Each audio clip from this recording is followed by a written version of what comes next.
Oke, kasih istimewa. Oke, Assalamualaikum warahmatullahi wabarakatuh. Assalamualaikum. Alhamdulillah, nahmaduhu wa nasta'inuhu wa nastaghfiruh wa na'udzu billahi min syururi anfusina wa min sayyiati a'malina. May yahdihillahu fala mudilla lahu wa may yudlil falan tajida lahu waliyyan mursyida. Asyhadu an la ilaha illallah wahdahu la syarika lah wa asyhadu anna Muhammadan abduhu wa rasuluh. Allahumma salli wa sallim ala Muhammad wa ala ali Muhammad kama sallaita ala Ibrahim wa ala ali Ibrahim wa barik ala Muhammad wa ala ali Muhammad kama barakta ala Ibrahim wa ala ali Ibrahim fil alamin innaka Hamidum Majid. Qala Allah Ta'ala fi kitabil karim, a'udzu billahi minasy syaithanir rajim. Wal 'asri innal insana lafi khusr illa alladhina amanu wa 'amilus shalihat wa tawasaw bil haqqi wa tawasaw bis sabr. Alhamdulillah, pada malam ini kita dapat berkumpul kembali untuk menghadiri majelis yang membahas tentang hadis Rasulullah SAW, khususnya 40 hadis yang disampaikan, yang dibahas diriwayatkan oleh diriwayatkan oleh An-Nawawi. Dan pada malam ini kita masuk ke hadis ke-12, yaitu dengan tema kebaikan seorang muslim. Baik, seperti biasa kita akan mulai dengan kajian yang akan dibawakan oleh Ustadz Sofan Setiabudi dalam 1 jam, kemudian dilanjutkan dengan tanya jawab dalam 30 menit. Jadi kita mulai saja tanpa untuk mengefisienkan waktu, kita mulai saja ke pembahasan. Silakan kepada Ustadz Sofan. Alhamdulillah, Isa atas pembukaannya. Sahlan, ikhwah sekalian. Insyaallah kita lanjut. Alhamdulillah, kita bersyukur kepada Allah SWT atas izin taufiknya, sehingga Allah memberikan kita taufik, ya. Taufik dalam makna persetujuan, ya. Ini mungkin sebagai tambahan, ketika antum selalu mendengar taufik dari Allah SWT, maka di antara maknanya dan esensinya adalah persetujuan dari Allah SWT. Jadi Allah menyetujui kita seakan-akan ACC dari Allah SWT untuk kita melaksanakan apa yang kita rencanakan ini, ya, apa yang kita ikhtiarkan untuk membahas salah satu buku yang kecil warisan dari ulama kita Imam Nawawi yang mengumpulkan buku ini, ya, dan mungkin mengulang, ya, terpicu dari pembukaan dari Akhi Isa tadi di bagian awal Imam Nawawi yang semoga menjadi motivasi kita. Imam Nawawi menyampaikan kepada kita sebuah hadis, ya, nadarallahu mura'an, Allah SWT akan memberikan kebaikan, ya. Secara harfiah artinya nadarallah, Allah akan menerangi seseorang yang dia sami'a maqalati, dia mendengar perkataan Nabi Muhammad SAW, ya, mendengar perkataan Nabi Muhammad SAW, kemudian fawa'aha, kemudian dia memahami perkataan Nabi kita Muhammad SAW. Jadi mendengar, lalu ada fawa'aha, dia memahami perkataan Nabi kita Muhammad SAW, fa'addaha kama sami'aha. Kemudian dia menyampaikannya, artinya meneruskan perkataan itu sebagaimana dia dengarkan, menyebarkan perkataan itu sebagaimana dia dengarkan. Ya. Tentu implisit di situ termasuk berikhtiar untuk mengamalkannya, dan itu yang dilakukan oleh para ulama kita, termasuk Imam Nawawi dengan menuliskan buku Arba'in An-Nawawiyah ini. Alhamdulillah, ya, kita sudah sampai di hadis yang ke-12, insyaallah. Mohon izin saya share lagi. Ya, ini yang akan kita bahas, ya. Insyaallah hadis ke-12, dan kalau tidak salah ini pertemuan kita di pekan yang ke-15, ya. di yang dan kita ambil judul Husni Islamil Mar'i, atau lebih tepatnya Husnu sebenarnya. Ini sebelum ditegur oleh Kang Agus Jody atau teman-teman yang sedang belajar bahasa Arab. Husnu Islamil Mar'i. Ini Husni sebenarnya karena tadi copy paste dari sini saja. Di depannya ada min jadi Husni. Jadi kebaikan Islam seseorang. Ya. Di hadis ini hadis yang singkat. Ya. Hadisnya, matan hadisnya an Abi Hurairah radhiyallahu anhu, dari Abu Hurairah radhiyallahu anhu, ya sahabat yang alhamdulillah sudah kita kenal, ya. Masuk Islamnya agak lambat, ya. Baru tahun 7 Hijriah, ya. Tetapi banyak meriwayatkan hadis dari Nabi kita Muhammad SAW, ya. Di antaranya karena beliau, di antara sebab beliau bisa menghafal hadis Nabi kita SAW adalah karena doa Nabi kita Muhammad SAW yang kita kisah sebelumnya, ya. Qala Abu Hurairah berkata, qala Rasulullah sallallahu alaihi wasallam, berkata Rasulullah sallallahu alaihi wasallam. Ya. Min husni islamil mar'i, di antara husni islamil mar'i, ya. Ini satu frase mungkin dalam bahasa Indonesia, husni islamil mar'i, baiknya Islam seseorang. Ya. Baiknya Islam seseorang adalah tarkuhu ma la ya'nihi, adalah tarkuhu ketika ia meninggalkan apa yang tidak bermanfaat baginya, ya, apa yang tidak bermanfaat baginya. Imam Nawawi menyebutkan hadisun hasan, hadis ini hasan, ya, menurut penilaian dari Imam Nawawi, ya. Sehingga banyak diskusi para ulama, ya, tentang derajat hadis ini, tapi kembali sementara yang kita pegang bahwa hadis ini hasan, dan kalau kita lihat juga dalam syarah dari Al-Haytami, beliau pun menguatkan ini, bahkan sebagian ulama mensahihkannya seperti Ibnu Hibban, ya. Tapi tidak berarti tidak ada ulama yang mendaifkannya, ada. Jadi ada ikhtilaf juga ulama dalam masalah ini, tapi kembali kita pegang apa yang menjadi dikatakan oleh ulama penulis buku ini, Imam Nawawi, hadisun hasan, hadis ini hasan, rawahu Tirmidzi, diriwayatkan oleh Imam Tirmidzi wa ghairuhu hakadha, dan selain Imam Tirmidzi, di antaranya Ibnu Hibban dan lainnya. Dan hasan ini juga penilaian dari Imam Tirmidzi yang diambil atau disepakati oleh Imam Nawawi. Ya. Syarahnya, sebelum masuk ke penjelasan Imam Nawawi, ya, kita ada penjelasan tentang keutamaan dari hadis ini, diambil dari Fathul Mubinnya Ibnu Hajar Al-Haytami. Ya.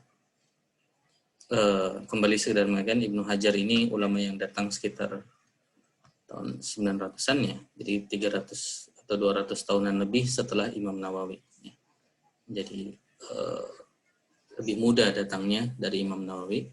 Ibnu Hajar dalam Fathul Mubinnya menerangkan wa hadzal hadis, dan hadis ini, hadis yang kita sampaikan ini, ya, sebelumnya saya ingatkan, ya, mungkin kita sudah hadis ke-12. Sebelumnya kita belum menekankan tentang pentingnya menghafal. Sebenarnya dari matan hadis sebelumnya, kalau kita ingat, Al-Hasan Hasan bin Ali mengatakan, hafiztu, saya menghafal dari Nabi Muhammad SAW, dari Rasulullah SAW. Sehingga para ulama banyak mengambil faidah tentang pentingnya menghafal. Mumpung juga hadisnya singkat, dan mumpung juga kita masih di hadis yang ke-12. Ya.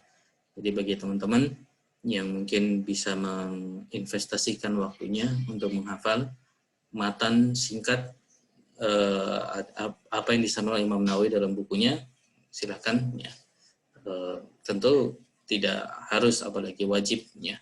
Yang lebih utama tentunya menghafal Al-Quran, itu lebih utama. Tapi jika ingin mulai menghafal hadis, maka Arba'in Nawawi ini pas, ya, sebagai percobaan awalnya.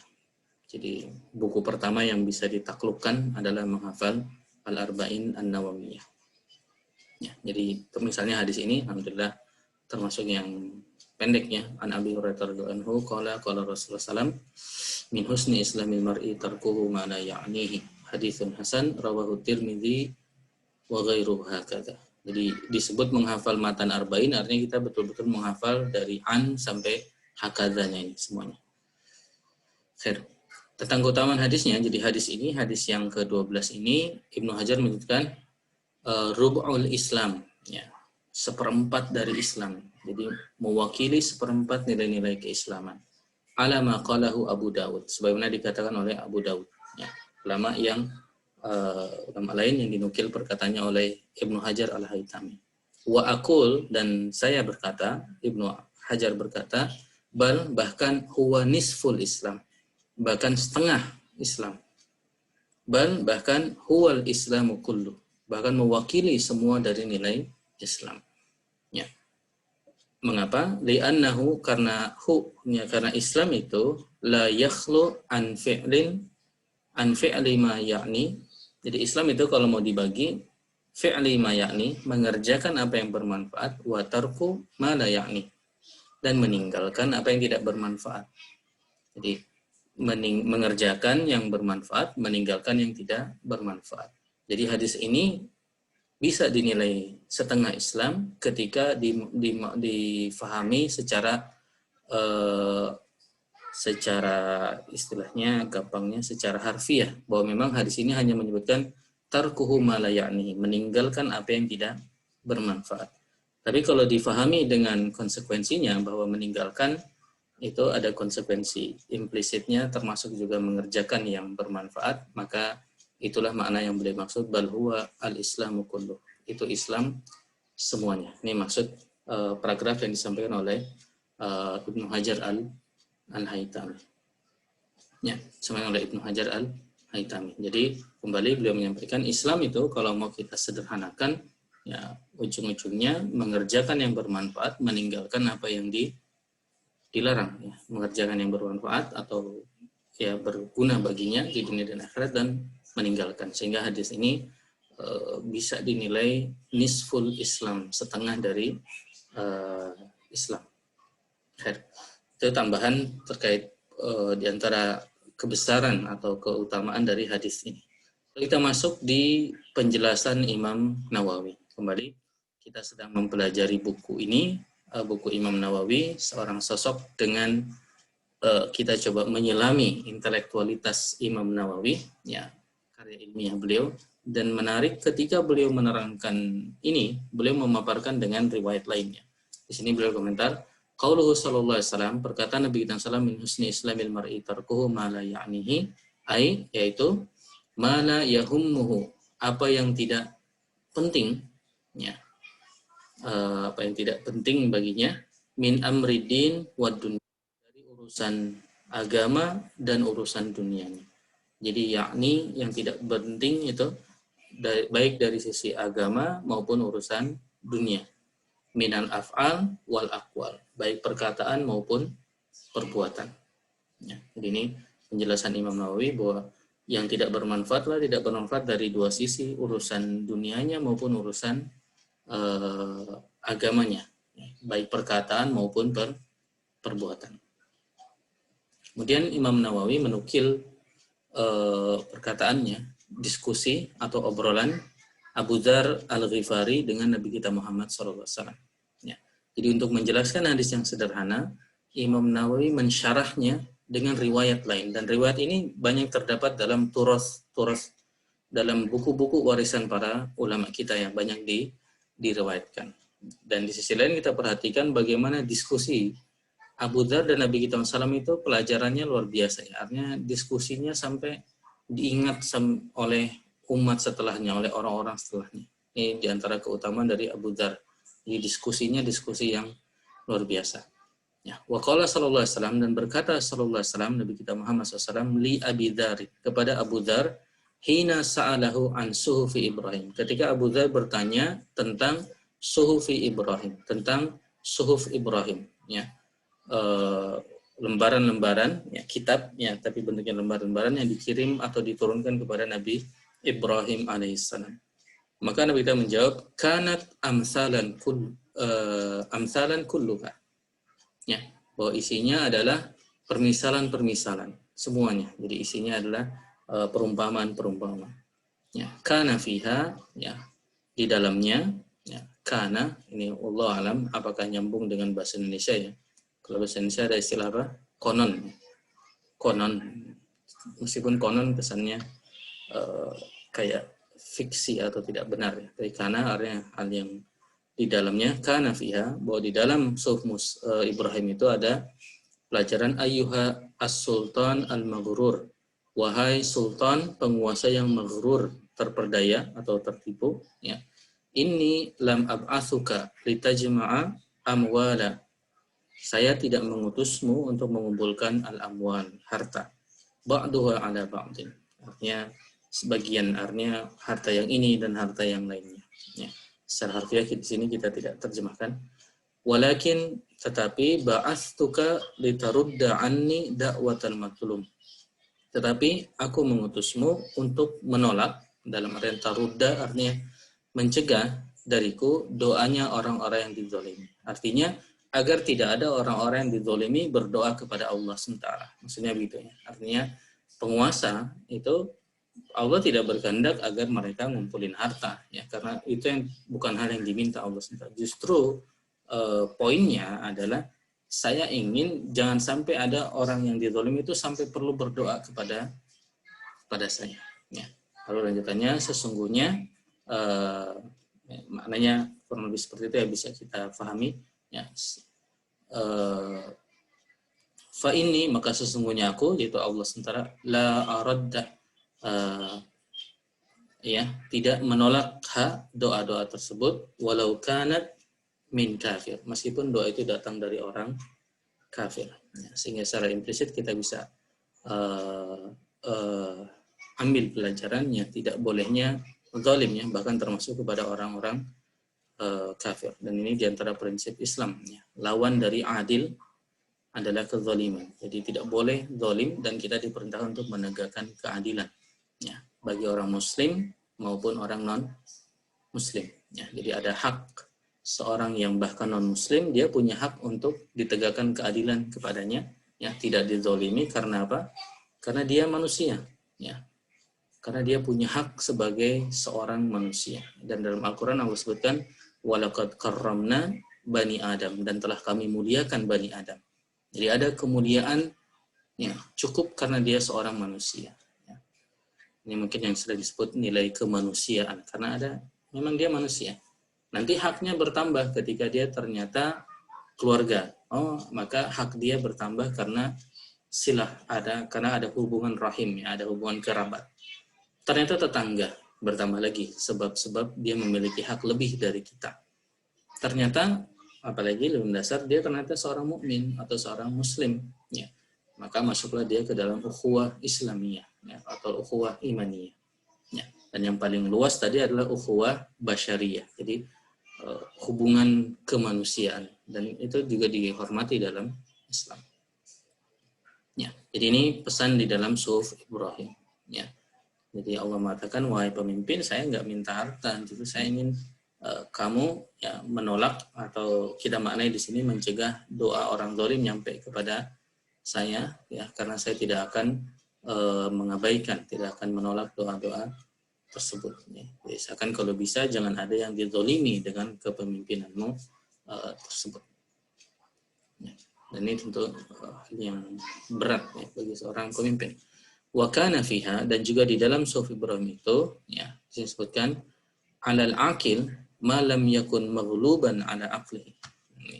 Bagi orang yang berakal ya, selama akalnya belum dikalahkan. Artinya ya, intinya bagi orang yang berakal selama dia masih menggunakan akalnya, ayyakuna lahu arba'a sa'ah, hendaknya dia punya 4 waktu. Jadi dia meluangkan dalam hidupnya ya, dalam agendanya 4 waktu. Pertama,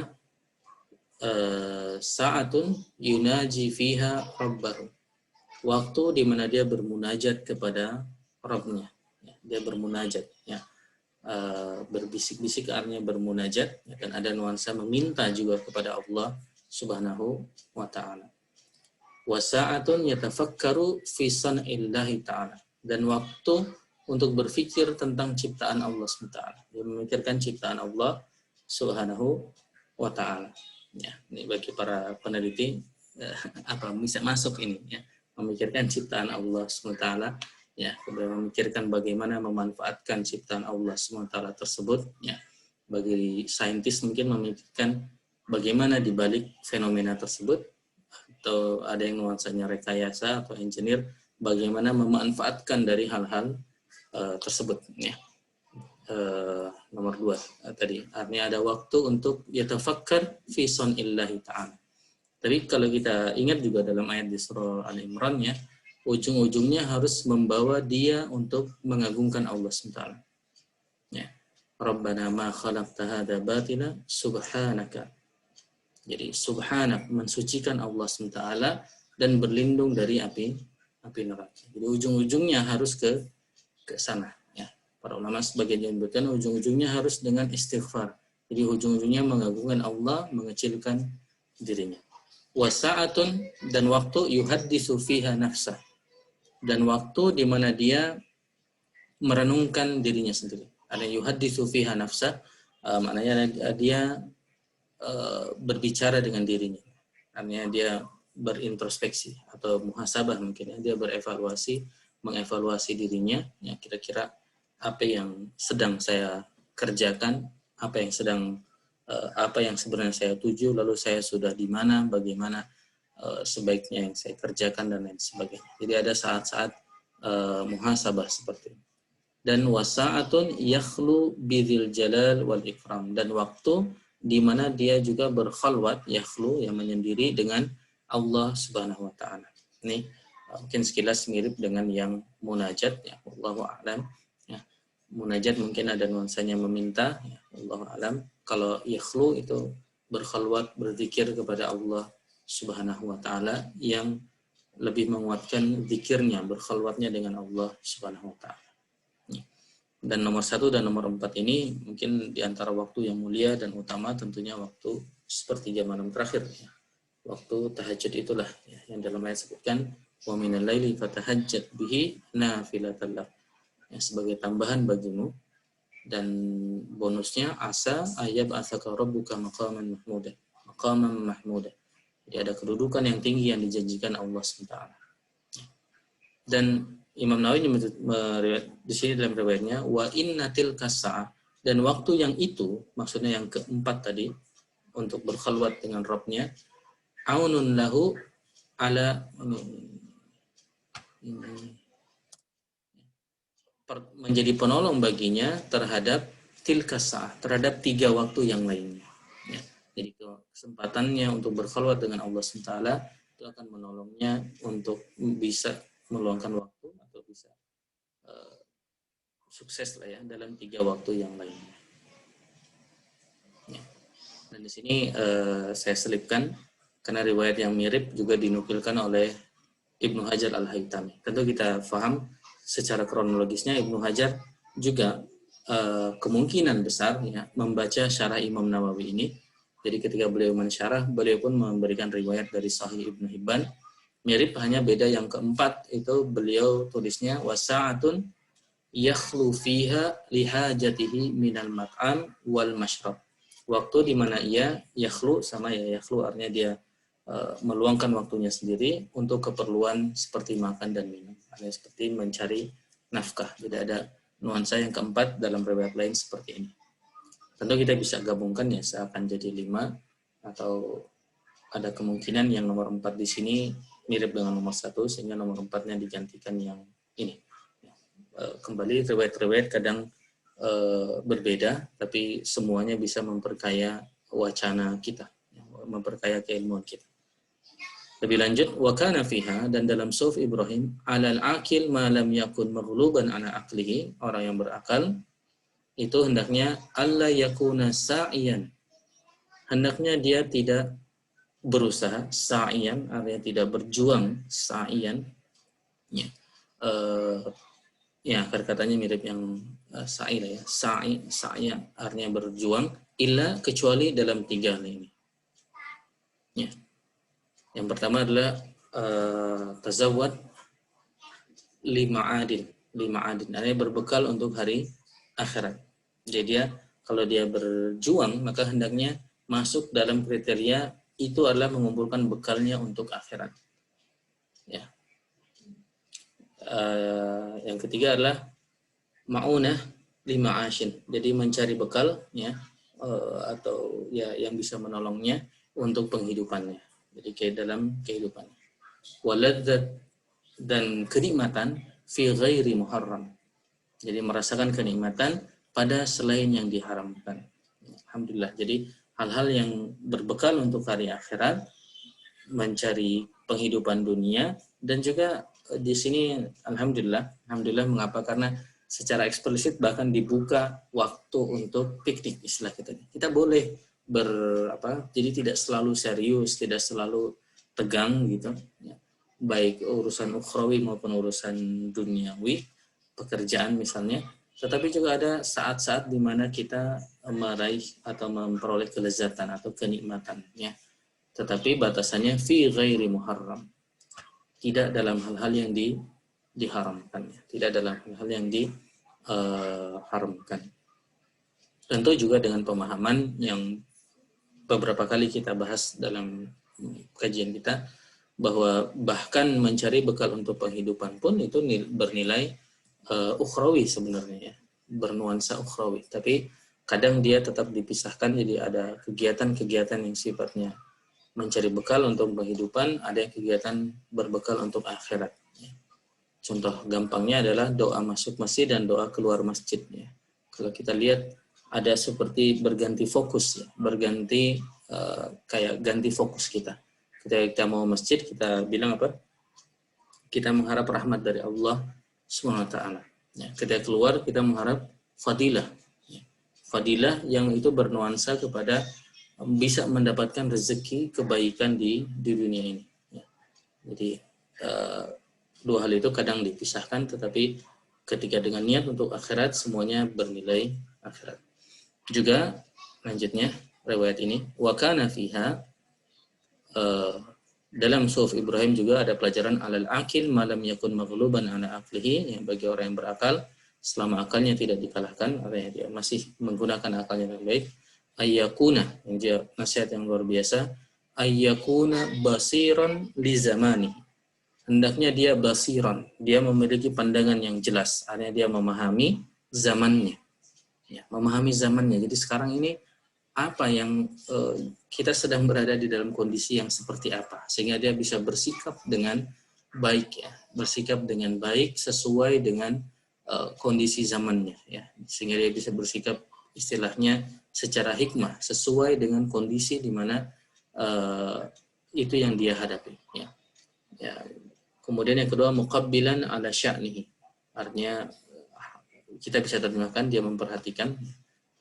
Muqabbil artinya dia bisa menerima keadaan dirinya, tapi artinya dia bisa melihat keadaan dirinya ya, kondisinya.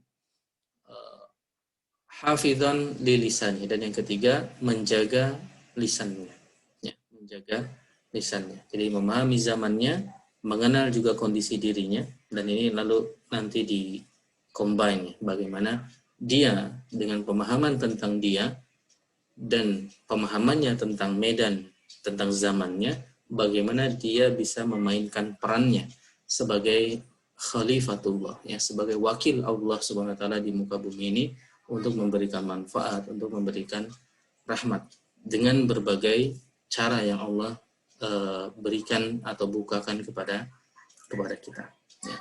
Yang guru dengan mengguru, dengan menjadi guru, yang bisnis dengan menjadi bisnis, yang lain-lain dengan berbagai cara yang Allah bukakan bagi kita masing-masing. Dan saya sebutkan waman, barang siapa yang menilai bahwasanya al-kalam itu min amalihi, barang siapa yang menilai kalam, perkataan itu adalah seakan-akan mirip dengan amalnya, yushiku ayyakillal kalam illa fima ya'ni, maka dia akan meminimalkan perkataannya kecuali pada hal yang bermanfaat baginya. Ini penjelasan lebih jauh tentang hafidhon lilisani. Ini ada 3, memahami zaman, memperhatikan keadaannya, artinya mengenal keadaan dirinya, dan juga menjaga lisannya. Lalu kultu, setelah selesai Nabi kita Muhammad SAW berkata itu, Abu Dzar berkata, bi abi wa ummi fama kana fi suhufi Musa. Jadi setelah info tentang Suhuf Ibrahim, berlanjut lagi. fama kana fi suhufi Musa.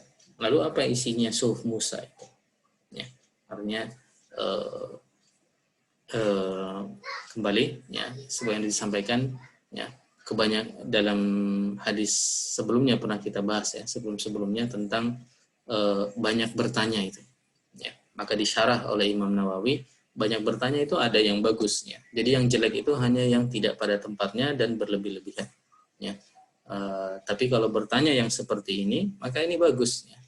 Jadi setelah dikasih tahu bertanya tentang suhuf Ibrahim, bertanya lagi famakana fi suhufi Musa, apa isinya suhuf Musa ya. Jadi jadi pelajaran dan terus menjadi pahala bagi Abi Dzar selama orang menikmati faidah dari percakapan ini.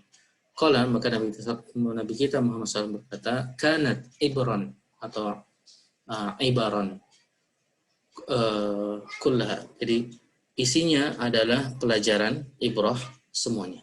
Kana fiha, diantaranya adalah perkataan ajaban, sungguh mengherankan, liman ayqana binnar, dia meyakini neraka ya. Bagi orang-orang yang meyakini neraka, kaifa yadhak, bagaimana dia bisa tertawa ya.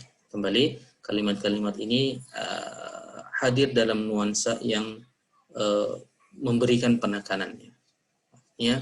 Sebenarnya kita bahas sebelumnya, kalau rekan-rekan masih ingat yang perkataan Imam Ahmad yang mirip-mirip dalam perkataan begini ya, yang tentu tidak berarti dilarang tertawa ya, karena dalam sirah kita dapati Nabi SAW juga pada beberapa tempat sering atau kita dapati beliau pun tertawa, tetapi ini tekanannya adalah bagaimana dia kok sepertinya yakin ada neraka tapi dia tidak perhatian, tidak hati-hati untuk tidak terjatuh ke dalam neraka tersebut.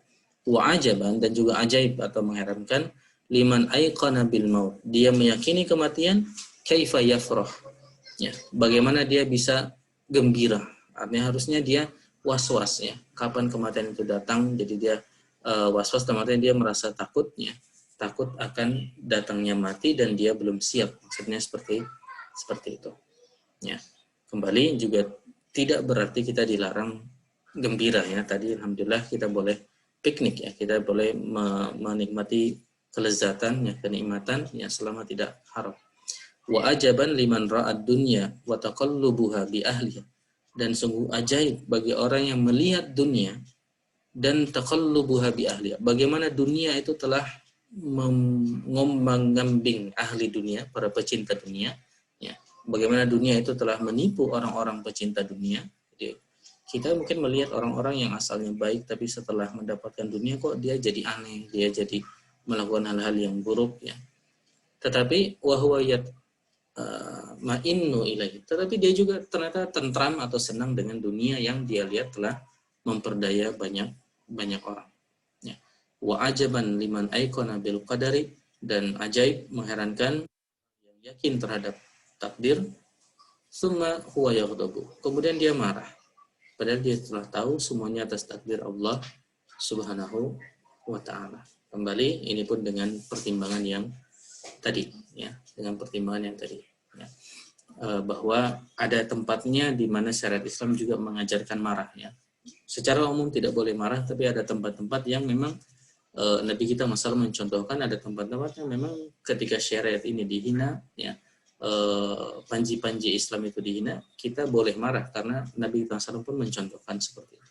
Ya, tetapi penekanan pada hal ini adalah dari sisi imannya kepada takdir itu seakan-akan kok tidak kuat gitu, kok dia sampai marah seakan-akan lupa bahwa itu semua adalah takdir Allah yang pasti ada kebaikan di baliknya. Wa ajaban liman ayqana bil hisab, dan mengherankan orang yang meyakini hisab, dan besok artinya di hari kiamat nanti, wa huwa la ya'man, tetapi dia tidak beramal ya. Dia meyakini ada hisab, dia akan diuji, akan diperiksa, tetapi dia tidak beramal ya, atau dia tidak banyak beramal ya. Jadi itu isi suhuf Musa. Kemudian maaf ini fontnya warnanya aneh, tapi sebenarnya biasa aja. Abu Dzar melanjutkan setelah nanya suhuf Ibrahim, nanya suhuf Musa. Abu Dzar masih bertanya, ya, hal baqiya mimma kana fi suhufihim, apa masih ada sisa, baqiya, apa masih ada sisa dari kedua suhuf itu, sesuatu. Jadi apa ada sesuatu sisa dari itu yang masih ada atau dibawa dalam syariat kita lah, kurang lebih begitu. Qala, maka Nabi SAW mengatakan, na'am ya Abu Dzar, ya wahai Abu Dzar, dan beliau membaca ayat yang masyhur di surah Al-A'la, qad aflaha man tazakka wa dzakara isma rabbih fasalla bal tu'thiruna al-hayatad dunya wal akhiratu khairu wa abqa. Dan ini pesan informasinya mengapa disebut Nabi kita SAW terkait pertanyaan Abu Dzar, inna hadza la fis suhufil ula suhufi Ibrahim wa Musa. Sebenarnya pertanyaan Abu Dzar, apa ada sisa dari dua suhuf tersebut? Maka Nabi SAW menjawab dengan ayat ini. Jadi pelajarannya adalah dari ayat ini, aflaha qad aflaha man tazakka. Sungguh beruntung ya orang yang tazakka, mensucikan dirinya. Wa dzakara, dan dia mengingat isma rabbih, wa dzakara isma rabbih, mengingat Rabbnya, nama Rabbnya. Fasalla, dia juga salat ya, berzikir dan juga salat. Bal, tetapi tu'sirunal hayatad dunya, kamu tu'siruna, kamu mendahulukan kehidupan dunia. Wal akhirah, dan padahal akhirat itu khairun, lebih baik, wa abqa, dan juga lebih kekal. Jadi bukan hanya baik tapi juga kekal. Ini dua poin yang Masya Allah ditekankan oleh Al-Quran ya, tentang hari akhirat. Dia baik dan juga kekal. Dunia ini mungkin ada yang baik meskipun tentu tidak sebaik di kenikmatan di hari akhirat ya. Tetapi yang jelas dia tidak kekal ya. Dia tidak kekal ya. Dan itu sifat akhirat khairun wa abqa. Kemudian setelah bertanya tadi suhuf Ibrahim, suhuf Musa, dan kombinasi keduanya, Abu Dzar masih juga bertanya, qultu ausini, nasihatilah saya. Ya. Qala, maka beberapa nasihat, usika bitaqwallahi fa innaha ra'su amrika kullihi. Maka nasihat pertama, saya menasihatimu untuk bertakwa kepada Allah, karena takwa adalah pokok semua urusan. Jadi pokoknya semua urusan, artinya fondasi atau hal utama dari semua urusan adalah ketakwaan. Ya, dan takwa, perlu sampaikan, akar katanya adalah takut. Ya. Jadi dia takwa itu akarnya adalah menjaga diri. Jadi ada hal yang ditakuti, lalu dia menjaga dirinya, itulah namanya ketakwaan. Jadi ketakwaan adalah sesuatu yang dia gunakan untuk menjaga dirinya dari apa yang dia takuti. Ya. Misalnya, dia takut kepada azab Allah SWT, maka dia melakukan ibadah agar terkena azab, atau dia meninggalkan kemaksiatan. Maka itulah ketakwaan. Ya, hakikatnya adalah esensinya berawal dari melindungi diri. Ya, dari melindungi diri. Kemudian Abu Dzar kembali bertanya, qala qultu zidni, tambah lagi. Ya, zidni, tambah bagi saya. Qala alaika bitilawatil Qur'an, jadi bagimu ya, alaika ini perintah dan bernuansa sebenarnya secara hukum bisa wajib ya, artinya menekankan alaika bitilawatil Qur'an, bacalah Al-Qur'an ya, wadhkurullaha katsiran, dan banyaklah berzikir, mengingat Allah SWT, fa innahu yadhkuruka fis sama, maka Allah akan mengingatmu. Jadi di langit, Allah yang ada di langit akan mengingatmu. Ya, dan ini tentu nasihat bagi kita, banyak baca Quran dan juga banyak berzikir mengingat Allah Subhanahu wa taala. Tilawah sendiri adalah zikir, bahkan sebagian riwayat menyebutkan ya afdhalul dzikri tilawatil Quran. Zikir yang paling utama adalah tilawah Al-Quran. Tapi alhamdulillah syariat ini beragam menunya. Jadi kalau sudah mungkin capek, agak lelah tilawah, bisa santai ganti dengan zikir yang bisa kita amalkan. Ya. Qultu, lalu aku berkata lagi, Abu Dzar, zidni, ya, alaika bil jihadi fa innahu rahbaniyatul mu'minin. Berjihadlah, karena jihad adalah rahbaniyahnya orang-orang beriman. Ya, rahbaniyah, para rahib-rahib itu ya, yang diantaranya kerahiban yang mereka bikin-bikin sendiri adalah dengan tidak menikah dan hidup seperti itu ya, maka itu tidak datang dari Allah SWT, tapi konsep rahbaniyah itu Di antaranya dengan mujahadah, dengan berjihad. Kembali jihad akar katanya adalah secara esensi mirip juga dengan ijtihad, ya. Artinya badlul wus'i, mengerahkan semua yang kita miliki, dan beda-beda situasinya, ya, beda-beda situasinya. Nah, ingat di YouTube ya ada habis diskusi dengan Pak Hadi yang tadi kalau salah hadir juga, menyebut ada ulama di Amerika, ya. Siapa itu ulama? Ahmad siapa itu yang banyak berdakwah kepada non muslim, ya. Suatu saat dia diundang oleh non muslim, ya, di New York, ya. Lalu dia agak telat datangnya. Jadi ketika dia datang, wah maaf saya tadi habis berjihad di jalan ke sini. Karena dia ingin langsung melempar isu kepada hadirin yang itu non muslim bahwa konsep jihad itu tidak hanya jihad dengan senjata. Ya, ketika dia, jihad apa maksudnya? Ya, saya bermujahadah, bersungguh-sungguh untuk bisa nyampe tepat waktu menghadapi kemacetan lalu lintas New York saat itu. Gitu. Jadi beliau langsung melempar konsep bahwa jihad itu dalam Islam artinya berusaha sebaik mungkin, ya, dan nanti tergantung situasinya, ya, tergantung kondisinya. Ya. Yang tentu menjadi ujian paling berat adalah jihad di medan perang, dan nilainya juga bisa lebih tinggi. Tapi orang yang belum ada di medan perangnya tidak usah cari-cari medan peperangan, ya, karena musuh itu juga Islam ajarkan tidak usah mencari musuh, ya, tapi kalau ada maka tidak boleh berpaling. Ya, jadi ini perintah selanjutnya untuk berjihad. Abu Dzar kembali, qultu zidni, tambah lagi, qala alaika bis-samt atau bis-sumti fa innahu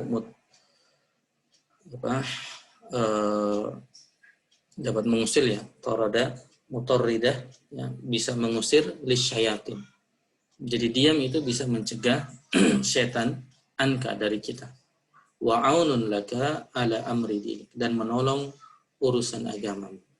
Jadi diam itu bisa mencegah setan dari kita, artinya dari penguasaan kepada kita, karena mungkin setan membisikkan untuk berkata sesuatu yang sebenarnya tidak perlu atau sesuatu bahkan yang salah, ya. Dan itu aunun juga menjadi menolong kita untuk urusan agama kita, ya. Ini tapi tentu kembali dalam Islam kita kenal wasatiyah, keseimbangan Islam. Ya, secara umum, ya, dalam hadis lain nanti Nabi kita SAW menyebutkan apa? Berkata baik, ya, atau diam, ya, berkata baik atau diam. Dan secara umum jumhur para ulama mengatakan kalau bisa berkata yang baik itu lebih baik sebenarnya. Jadi being active, menjadi aktif dengan berkata baik itu lebih baik. Tapi kalau kita tidak bisa, diam, ya. Jadi opsinya seperti itu. Jadi di sini alaika bisumti, diamlah, artinya dalam kasus ketika memang tidak ada, kita tidak yakin bahwa kita bisa berkata yang baik, ya. Jadi kembali kita tempatkan pada tempatnya, ya. Secara umum Islam mengajarkan kalau bisa berkata, aktiflah, ya, bicara, ya. Dan begitu juga Nabi kita Muhammad SAW, ya. Kalau kita baca sirah Nabi kita Muhammad SAW itu sangat aktif, ya. Sangat aktif dalam artian ketika ada orang yang perlu beliau, ada hal yang perlu beliau bicarakan, beliau akan bicara, ya. Sampai suatu saat pernah gembong munafik itu ketika beliau siapa itu gembong munafik di kota Madinah itu, beliau sedang ngobrol dengan orang lain, maka Nabi kita SAW datang kemudian menyampaikan kebenaran kepada mereka. Dan orang munafik itu mengatakan, wahai Muhammad, nanti kalau saya perlu ngobrol dengan kamu, saya akan ngasih tahu. Tapi sekarang saya lagi ngobrol nih, jadi kamu diam aja dulu, ya. Diam saja, bahkan seingat saya, diam di rumah, nanti kalau saya perlu baru saya panggil, ya. Tapi kuncinya adalah ibrohnya, Nabi kita SAW tidak begitu, ya. Beliau tidak diam lalu nunggu dipanggil orang, ya. Beliau aktif ngomong, ya. Jadi, tapi kembali kalau tidak bisa berkata yang benar, maka diam, ya. Jadi diam tidak selamanya emas, ya. Ketika bisa berkata yang baik itu lebih baik. Abu Dzar masih zidni, maka Nabi SAW qulil haq walau kana murran, katakanlah kebenaran meskipun itu pahit, ya. Jadi qulil haq wa in kana atau walau kana murran, ya. Katakan kebenaran, ya, meskipun itu pahit. Jadi jangan sampai berdusta, jangan sampai berdusta. Tambah lagi, Ibnu Abu Dzar mengatakan tambah lagi, dan kemudian dikatakan la ta'khudhuka fillahi laumata laim. Ya. Jangan sampai laumata laim, ya. Celaan, laumah itu celaan, laim itu pencela. Ya. Celaan para pencela, ta'khudhuka fillah, menghalangimu atau mengambilmu dari jalan Allah SWT. Ya, artinya jangan bergentar orang-orang mencela, ya jangan sampai mengalihkanmu dari jalan Allah Subhanahu wa ta'ala. Masih minta tambah lagi, qultu zidni qala sil rahimak wa in qata'uk. Ya. Sil rahimaka, sambunglah hubungan silaturahim, ya. Wa in qata'uka, ya, meskipun ia memutuskan. Jadi ketika ada orang yang memutuskan silaturahim, kita tetap berusaha untuk menyambungkan silaturahim, ya. Dan inilah yang dalam, kalau dicocokkan dengan hadis lain, ini yang disebut wasil, ya. Wasil artinya orang yang kita harapkan bisa mengeratkan persatuan, ya. Jadi dia menyambungkan bukan hanya dengan orang yang menyambungkan, tapi bahkan dengan orang yang memutus hubungan dengannya. Masih Ibnu Abu Dzar menambahkan zinni qala bihasabi mri'in minasyarr. Jadi keburukan, nilai keburukan seorang itu sesuai dengan ma yajhaluhu min nafsi, sesuai dengan ketidaktahuannya terhadap dirinya. Jadi semakin dia tidak ngerti tentang dirinya, maka semakin menunjukkan ketidakbaikan orang tersebut. Ya. Wa yatakallafu ma la ya'nihi, dan juga ketidakbaikan seseorang itu juga sesuai dengan semakin banyak dia membebankan dirinya dengan hal yang tidak bermanfaat baginya. Jadi dua parameter, kalau semakin dia tidak tahu tentang dirinya, maka makin buruk, ya, menunjukkan ketidakbaikan orang tersebut. Semakin dia menghabiskan waktu untuk sesuatu yang tidak bermanfaat, itu juga menunjukkan ketidakbaikan seseorang. Dan Nabi kita SAW menutup, ya Abu Dzar, ini Nabi SAW yang berkata ini, Allahu a'lam, ya. Apakah Abu Dzarnya memang sudah berhenti atau Nabi SAW menutup lebih awalnya. Ya Abu Dzar, wahai Abu Dzar, la aqla qad tadbir, tidak ada akal seperti at-tadbir. Ya, at-tadbir ini bisa terjemahkan akal yang terkendali, ya. Wala wara'a kal kaffi, dan tidak ada wara' seperti al-kaffu. Al-kaf artinya menahan diri, ya.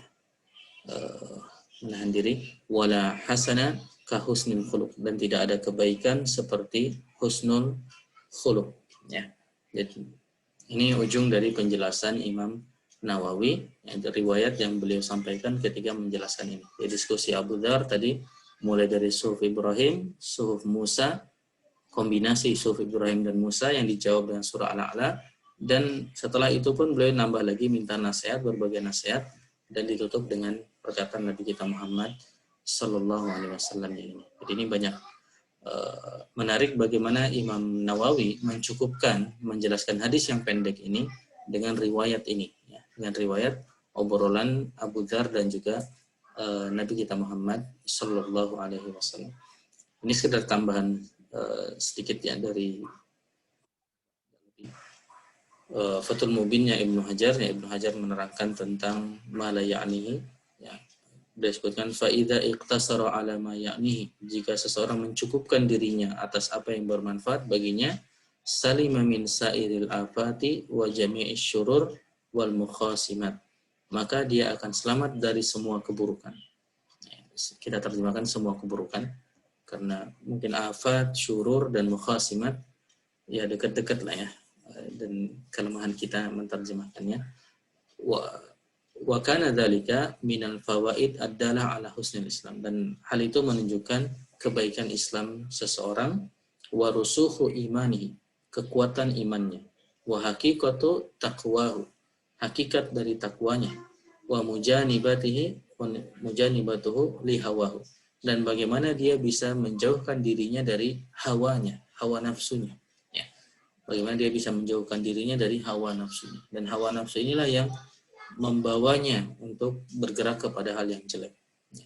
Imam Syatibi bahkan mengaitkan hawa dengan makna bahasanya. Hawa atau hawa nafsu adalah sesuatu yang bisa menjatuhkan kita. Beliau lalu menukil ayat, wan najmi idza hawa, dan an-najm bintang ketika terjatuh, artinya meteornya dalam ayat Al-Qur'an wan najmi idza hawa. Nah, terjatuh itu sama lafadznya dalam Arabnya dengan hawa nafsu. Jadi hawa itu sesuatu yang kalau kita ikuti kita akan jatuh, kita akan terjatuh. Listighalihi, karena kesibukannya bimasalihil ukhrawiyah, dengan kebaikan ukhrawinya. Wa i'raduhu, dan penolakannya an aghradihi dunyawiyah asyahawati syahwiyah. Ya, jadi tujuan syahwat dunia semata. Jadi dia sibuk dengan kebaikan ukhrawi dan juga berpaling dari tujuan-tujuan dunia semata. Kita istilahkan syahwat dunia semata karena tadi pada hakikatnya ketika dunia dikejar dengan tujuan akhirat, maka pada dasarnya dia juga untuk kepentingan akhirat. Bertambahnya wal fudul fil kalamnya, dan banyak bicara dan tindakan yang mubah dan hal lain yang tidak memberi manfaat, yang tidak memberi manfaat, maka itu adalah dia'un lil waqti, ya, penyia-nyiaan waktu, an-nafis, yang berharga, ya. Alladzi la yumkin ayyu'awwidha, yang tidak mungkin digantikan. Jadi waktu itu tidak mungkin digantikan. Ini dia nasihat buat kita, waktu itu sesuatu yang tidak bisa digantikan. Dalam hadis disebutkan hari, a day, hari itu makhluk yang juga akan datang, ya. Jadi seakan-akan tiap hari itu datangnya. Dalam hadis disebutkan diwujudkan hari itu seakan-akan dientitaskan, dia datang dan datang kepada kita, wahai ibnu Adam, saya adalah hari ini, maka isilah saya dengan kebaikan, ya. Karena saya tidak akan datang lagi kepadamu kecuali di hari akhirat nanti. Jadi perspektif kita hari ini seperti kantung-kantung amal. Maka apa yang mau kita isi hari ini? Apa yang mau kita isi hari ini? Dan nanti di akhirat kita akan ketemu lagi dengan hari-hari ini, ya. Dan kita akan bangga, kita akan senang ketika ternyata di hari-hari itu kantung-kantung amal kita, alhamdulillah ada kebaikan. Dan kita akan sedih ketika ternyata di dalamnya malah ada banyak keburukan. Nah, itu maksudnya hari itu memang betul-betul tidak bisa digantikan. Jika disebutkan seorang muslim itu harusnya ibnu yaumihi, anak hari itu. Jadi dia fokus bagaimana mengisi hari itu. Ya, dan ini juga di antara cara kita mengakumulasi kebaikan, fokus kepada apa yang bisa kita investasikan di hari itu, kebaikan hari itu.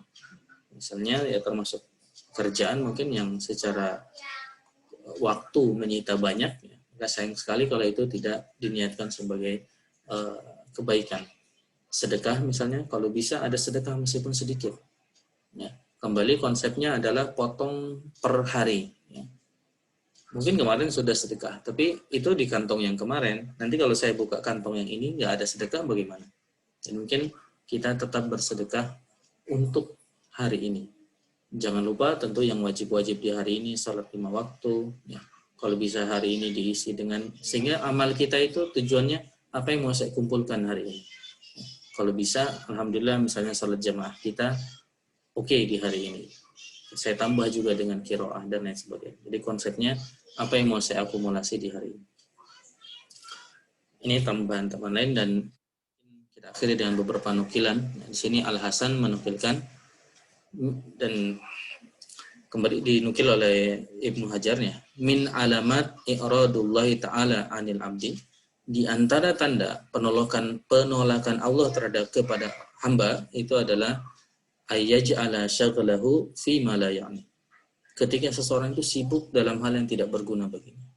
Jadi Masya Allah, di antara tanda Allah menolak dia. Jadi Allah tidak ingin kebaikan bagi orang tersebut adalah disibukkan dengan hal-hal yang tidak bermanfaat. Ya. Makanya tadi di awal, sebaiknya ada dalam waktu kita, waktu untuk muhasabah. Ngapain aja sih saya hari ini? Gitu.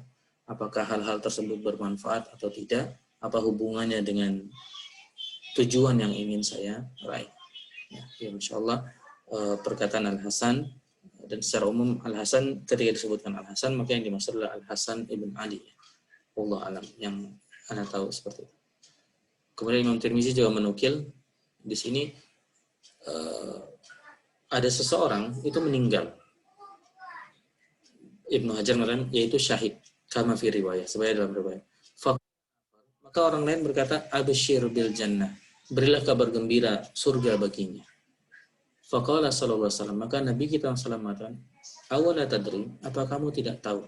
Fala'allahu takallama bima la ya'nihi. Jangan-jangan dia bicara sesuatu yang tidak bermanfaat baginya, au bakhila bima la yughnihi.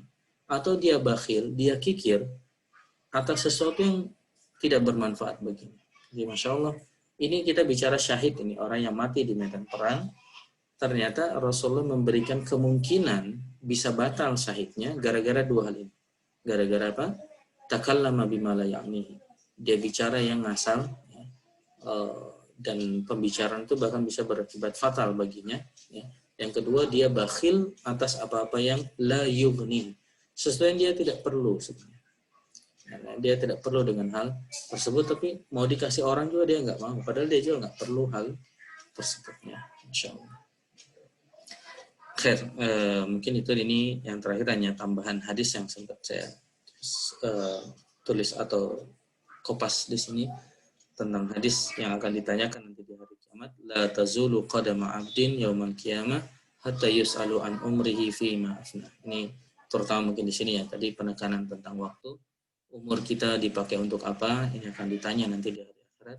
Ilmu kita diapakan? Fima fa'ala, apa yang kita kerjakan dengan apa yang Allah anugerahkan ilmu kepada kita, dan harta kita dari mana dan digunakan untuk apa, dan jasad kita, fisik kita untuk apa artinya digunakan juga untuk apa.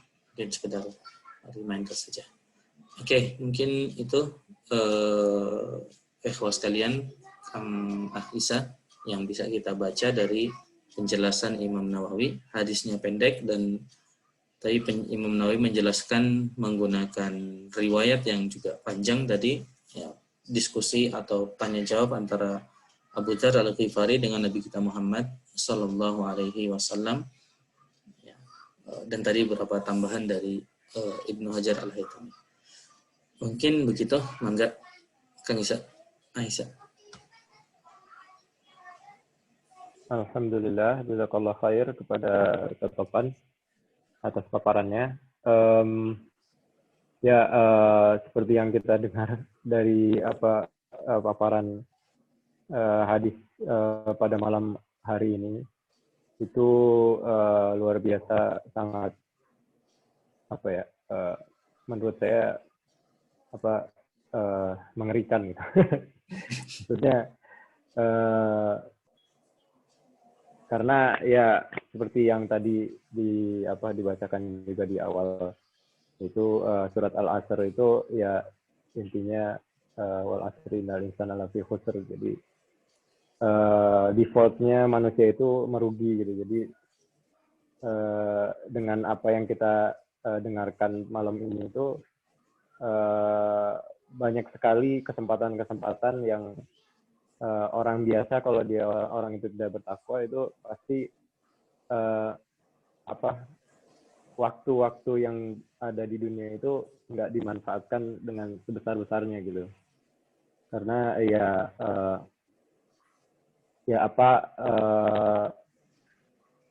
seperti yang disebutkan di Suhuf Ibrahim juga, yang tentang itu Suhuf Ibrahim atau Suhuf Musa saya lupa, tentang bagaimana seorang itu meyakini akan ada akhirat, tapi kok bagaimana dia bisa tertawa gitu.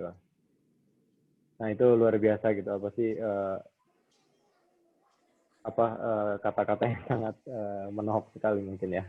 Ya mungkin yang lain juga mungkin ada pertanyaan atau sharing yang lain juga, mungkin menambahkan, bisa disampaikan melalui chat atau yang bisa langsung berbicara juga, silahkan. Ada waktu 30 menit. Ada yang raise hand?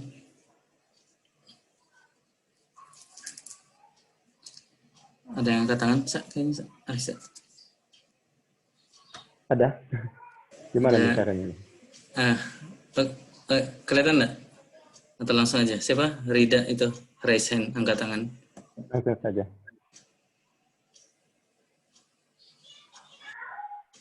Ya, Assalamualaikum Ustaz. Assalamualaikum. Insyaallah. Ya. Assalamualaikum. Ya. Waalaikumsalam warahmatullahi Ustaz, mau tanya terkait yang hadis apa yang tadi tentang pertanyaan Abu Dzar. Jawaban dari Rasulullah SAW kan membacakan surah Al-A'la ya. Apakah itu merupakan asbabun nuzulnya dari ayat tersebut atau seperti apa Ustaz?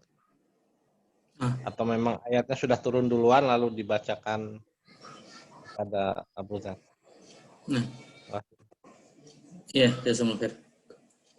Wallah alam, hanya kalau melihat dari diskusinya ya, dari diskusinya sepertinya ayat itu sudah ada dulu, ya, baru dinukil oleh Nabi kita Muhammad Shallallahu Alaihi Wasallam.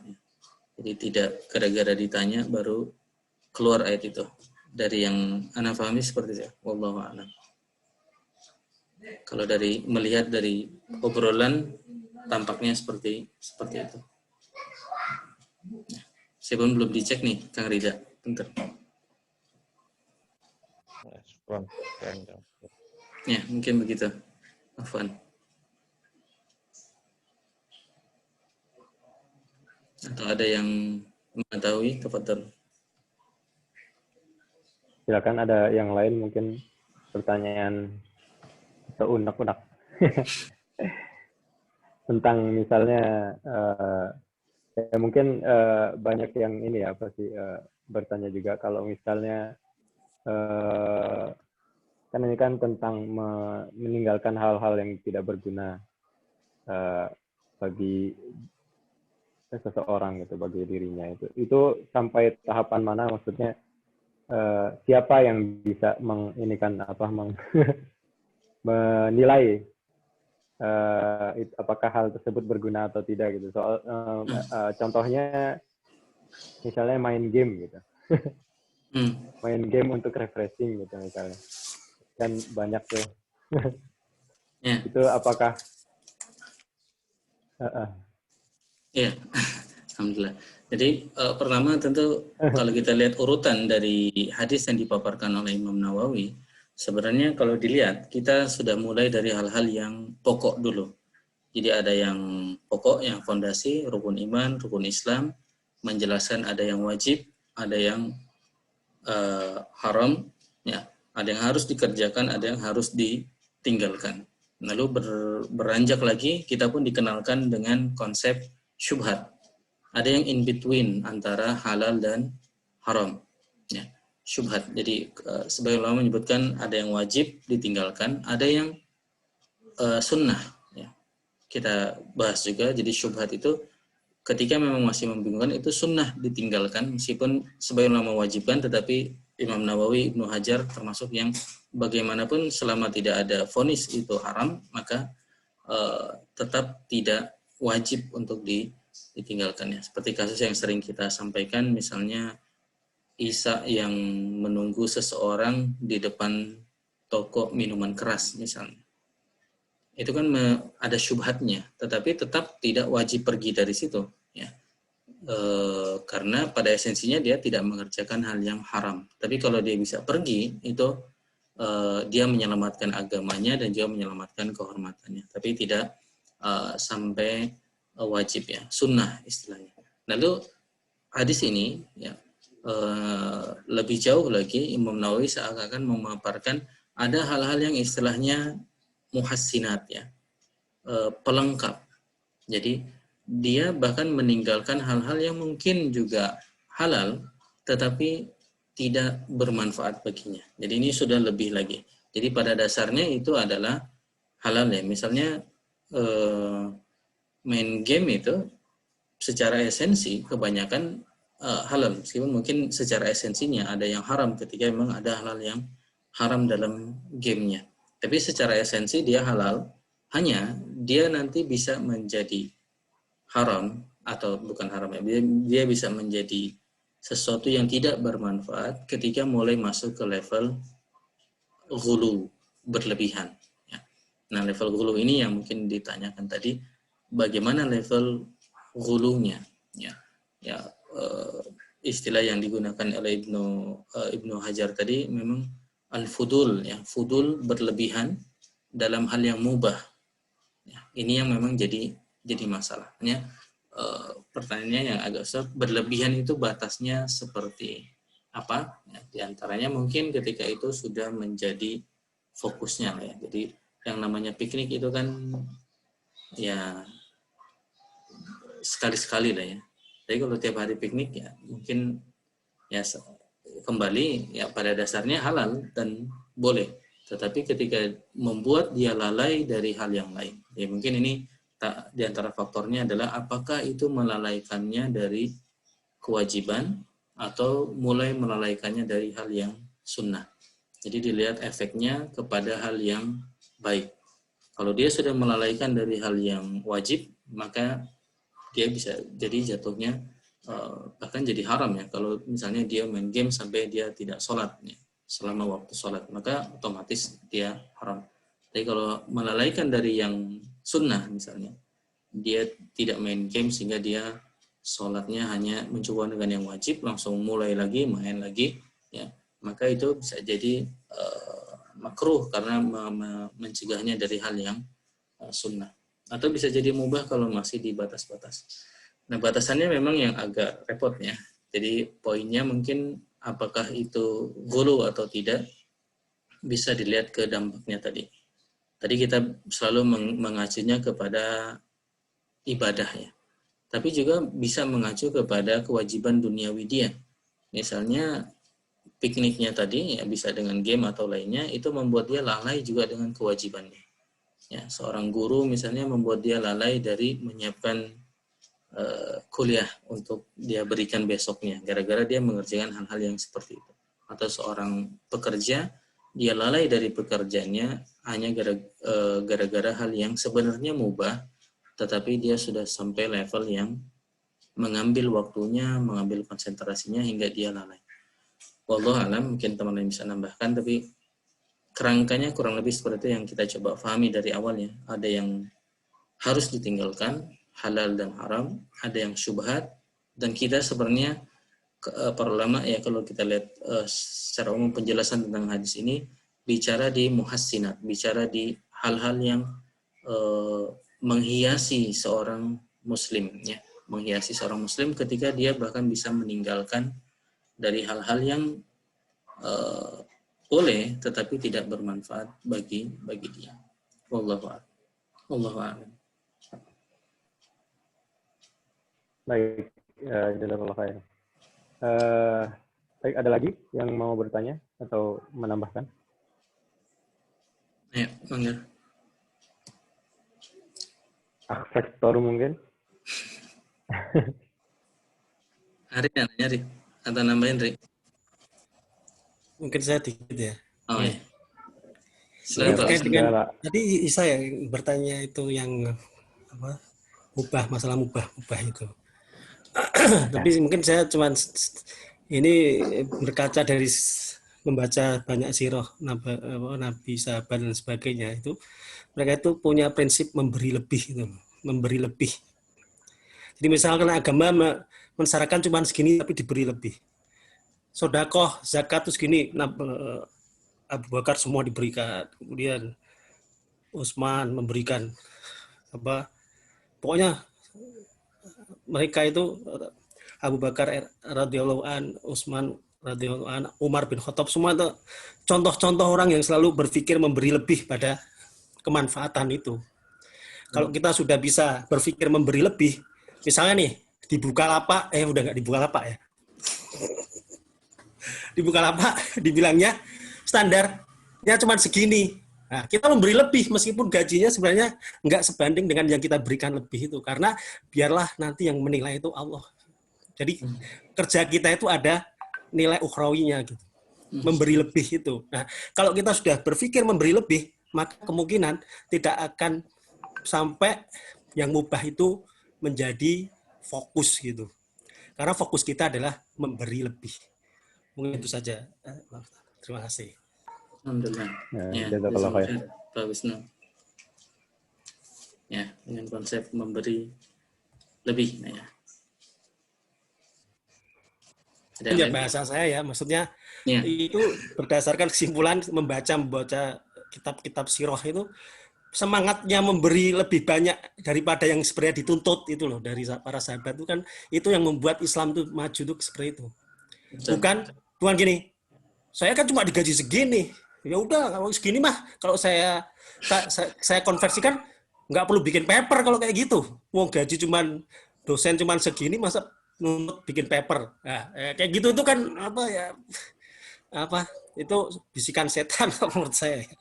Atau ya udah cukup tuntutannya cuma satu paper, misalkan gitu. Itu bisikan setan juga. Tapi memberi lebih biar rezeki itu datang sendiri kan gitu. Urusan Allah mengaturnya kan gitu kan Pak.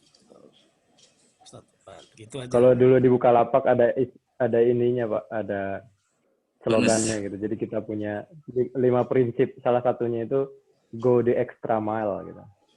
Gitulah. Gitu kan maksudnya.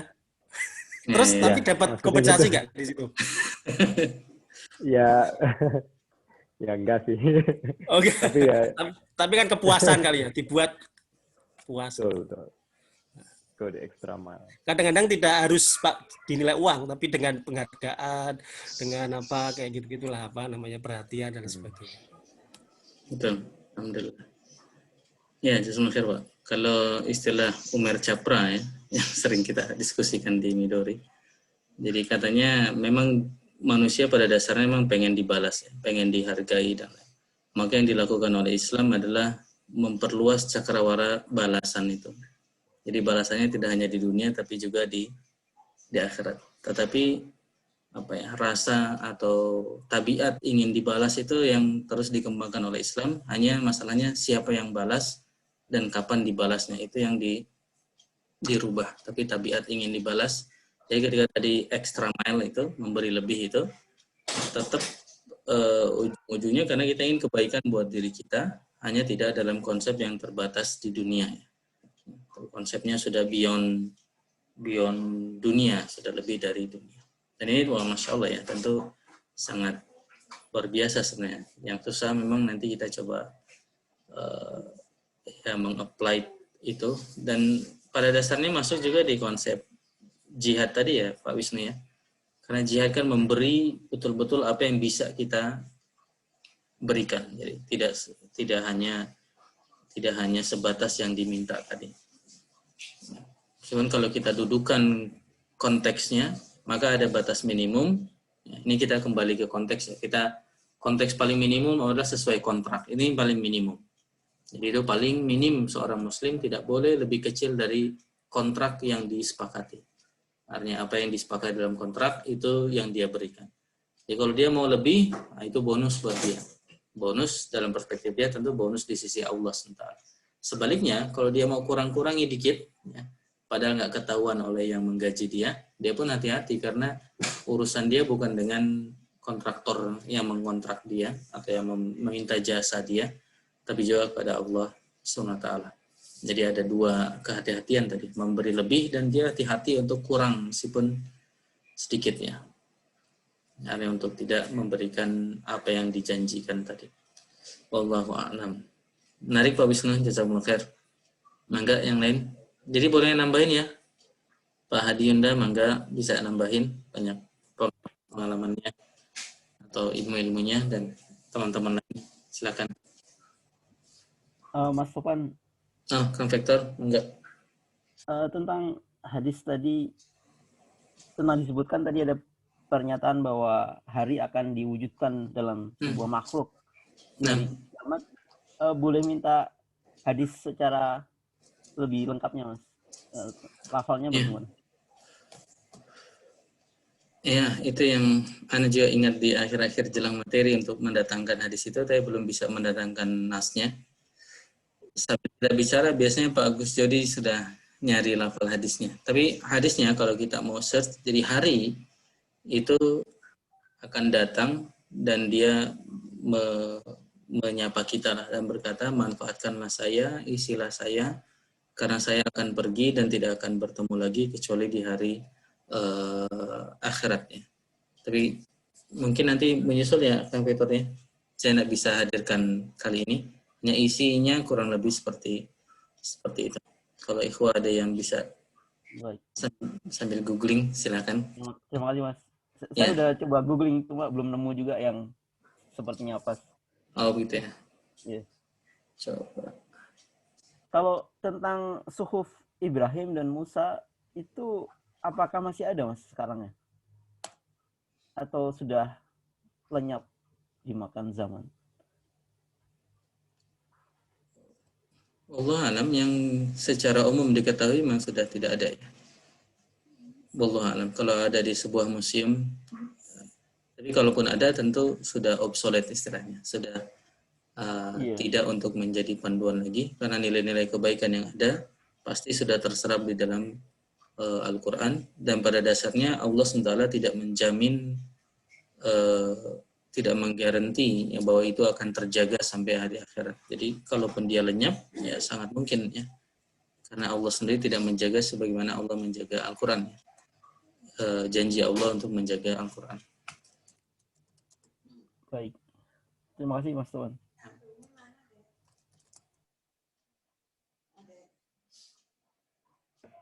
Baik, ini ada pertanyaan di chat, teman-teman. Dari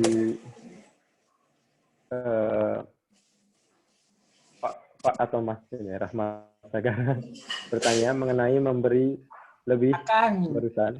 Akang. Mengenai memberi lebih barusan, apa pandangan Ustaz terhadap seseorang yang sering memberi lebih ke orang, tapi keluarganya hanya sekedarnya saja? Masya Allah. Ya. Ya. Ini seseorangnya seorang, bukan seseorang kan ya. Seseorang. Kembali pada dasarnya syariat Islam memang mengajarkan prioritasnya. Jadi fal aqrab tsummal aqrab, yang lebih dekat kemudian yang lebih dekat. Mereka lah yang lebih berhak untuk mendapatkan kebaikan kita. Ya, misalnya dalam Al-Quran itu sering disebutkan yang paling pertama tentu Allah SWT. Yang paling berhak untuk mendapat kebaikan dari kita Allah SWT. Lalu setelah itu orang tua. Bahkan orang tua pun didetailkan ya, dalam beberapa nas didetailkan ibu kita dulu. Ya. Yang masyhur ya, ummuka, kemudian abuka. Mengapa? Karena ya demikian ternyata dalam Islam lebih detail lagi, itu sampai dibedakan. Ummu itu lebih detail, lebih dekat daripada bapak ya. Lalu setelah itu tentu kerabat yang dekat dengan kita, terutama keluarga inti. Kemudian tadi kembali kaum muslim secara umum, dan nanti yang ada tadi hak kerabat dan hak karena tetangga dia lebih berhak. Ya. Yang lebih jauh maka dia lebih jauh lagi. Dan ini konsep yang kita pikir malah luar biasa ya, karena masing-masing seakan-akan menyelamatkan yang dekat-dekat tadi, menyelamatkan yang dekat-dekat dulu tadi. Ya. Tapi kembali konteksnya adalah yang wajib adalah semua tadi diberikan hak mereka dan diberikan agar mereka tidak kurang dari kebutuhan dasarnya, ya. Dari basic needs mereka tidak terkurang ya. Jadi mungkin istilah Kang Rahmat sekedarnya itu maksudnya jangan sampai mengurangi haknya. Ya. Jadi apa yang mereka perlukan dan mereka butuhkan bisa kita berikan. Lalu setelah itu kita bisa membagi kelebihan itu kepada orang yang lebih jauh. Ya. Jadi di sini kalau keluarga yang dimaksud adalah keluarga inti, maka tadi ada kriteria-kriteria tadi yang mungkin Allah SWT, kemudian orang tua, ibu, dan lalu kemudian keluarga kita. Jadi ada prioritas-prioritas seperti yang diajarkan dalam agama Islam. Kalau orang lain yang antah berantah, mungkin secara prioritas itu sebenarnya tidak priority sebenarnya. Jadi Islam mengajarkan yang dekat-dekat dulu. Jadi sebelum misalnya meskipun tentu baik bagi kita untuk nyumbang kasus misalnya contohnya Muslim di Palestina misalnya, itu tentu bagus ya. Tetapi kalau kita lihat ada yang lebih berhak adalah kita cek dulu yang dekat-dekat dengan kita ya, terutama tadi orang tua kita, keluarga kita sendiri, apakah mereka kekurangan atau atau tidak ya, kecuali mereka dalam kasus-kasus yang spesial ya, seperti kasus Abu Bakar ya, itu kasus yang istilahnya spesial ya, kasus yang spesial. Kurang lebih begitu Kang Rahmat. Jadi pada dasarnya Islam mengajarkan memang ada prioritas-prioritas seperti itu, tingkatan-tingkatan seperti itu. Seperti kita sampaikan ya, sebenarnya dalam Islam kalau ada seseorang sampai kehilangan, tidak punya basic need dia tidak punya makan, itu tanggung jawabnya tetap sesuai urutan tadi. Mana orang tuanya, mana anaknya, mana keluarganya, mana tetangganya. Jadi nanti tanggung jawab juga sesuai dengan urutan tadi. Kok ada seseorang itu kelaparan gitu. Mana bapaknya, mana ibunya, mana anaknya kalau anaknya sudah dewasa, mana pamannya. Ya. Jadi mereka lah yang bertanggung jawab. Dan nanti nyampe juga mana tetangganya, ya. Mana kaum muslimin sekitarnya. Ya. Jadi urutannya akan seperti itu. Wallahu a'lam. Menambahkan lagi Ustaz Afan. Enggak. Jadi ceritanya seperti ini si orang tersebut tuh ya. Dia itu udah punya keluarga, punya istri, punya anak gitu kan. Kemudian karena dia itu bersemangat di suatu kajian ya, dari suatu kajian dia bersemangat untuk berinfak, bersedekah seperti itu, sehingga tidak ada satu peser pun gaji bulanannya buat keluarganya. Ya beruntung istrinya bekerja, kemudian istrinya udah punya rumah gitu dari bapaknya gitu kan. Nah dia tuh tidak memberikan sepeser pun gitu kan. Ya terus terang ini zolim menurut saya itu kan. Tapi ya ternyata kezoliman dia itu malah lebih dilengkapi dengan meninggalkan keluarganya itu, Ustaz. Ya mungkin sebaya anak saya itu. Ya makanya nah itu yang saya maksud tuh, orang seperti itu. Dia kalau memberi itu ke orang tuh kayak gitu, wah semangat gitu. Tapi ke keluarganya malah tidak sama sekali. Ya. Ustaz. Nah, ya dengan contoh tadi yang lebih itu, ya jelas ada masalah dalam prioritas tadi. Dan kalau memang keluarganya sudah terpenuhi haknya tadi, misalnya istrinya ada pemasukan, maka itu juga harus diputuskan bersamanya. Harus atas kesepakatan dengan keluarganya bahwa oke, gaji dari mama misalnya untuk keluarga, dari papa untuk diinfakkan ke luar, itu harus atas kesepakatan bersama seperti itu. Ya, waliyahudzubillah. Nah, Ustaz. Ya, sampai meninggalkan. Ya. Assalamualaikum Ustaz. Waalaikumsalam. Ya. Iya, saya tertarik tadi Ustaz bilang katanya apa kebaikan kita pertama ke Allah dulu ya Ustaz ya. Nah, ya. Itu maksudnya gimana Ustaz? Terus yang kedua, misalnya keluarga kita itu jauh jaraknya dari kita, mungkin beda pulau lah. Nah, itu misalnya nih, saya kirim untuk ke ibu saya, karena ibu saya sudah sepuh, kan udah pasti ada yang menjaga mereka gitu, menjaga ibu dan bapak.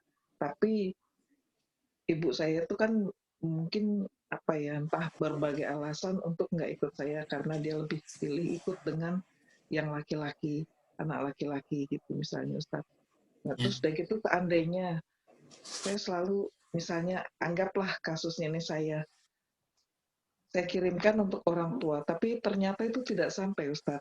Misalnya begitu saya telepon, kesejahteraan mereka tidak terpenuhi, terus ini apapun yang saya sampaikan misalnya tidak tersampaikan, itu gimana Ustaz?